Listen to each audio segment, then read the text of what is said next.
Baik, terkait dengan upaya KPU ya untuk sosialisasi dan lain sebagainya, saya kira KPU sudah melakukan secara optimal ya. Kita lihat misalnya KPU juga punya akun di Facebook, punya akun di Twitter, punya akun di YouTube dan lain sebagainya. Dan itu sebagai sarana untuk sosialisasi KPU agar kemudian rakyat bisa mengaksesnya. Saya kira itu sudah dilakukan, dan dengan berbagai sistem informasi yang dimiliki KPU itu juga akan lebih mendekatkan lagi KPU kepada masyarakat. Misalnya, kita sekarang bisa mengecek nama kita misalnya di web atau melalui sosmed gitu ya. Itu salah satu bagian agar kemudian masyarakat bisa menjadi lebih aktif. Dan tentu saja masukan-masukan dari Anda semua juga ditunggu ya dalam medsos itu, agar kemudian tahapan-tahapan KPU itu, tahapan pemilu itu akan bisa dilakukan dengan jauh lebih baik lagi.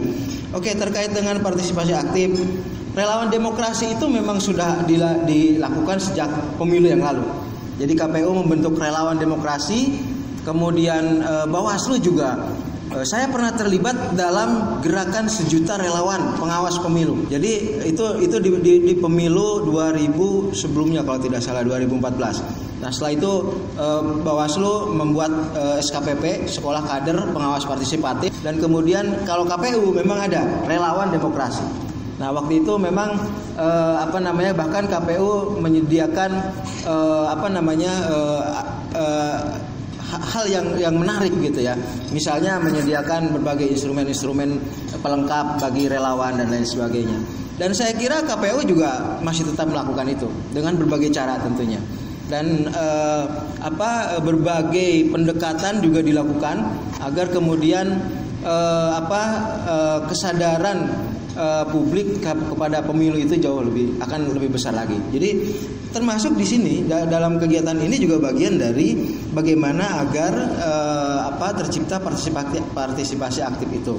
Di sini juga kan kemudian diinformasikan bagaimana KPU membuka Panwasca, PPK, PPM, PPS ya kan, dan lain sebagainya. Itu juga bagian dari upaya untuk partisipasi aktif itu.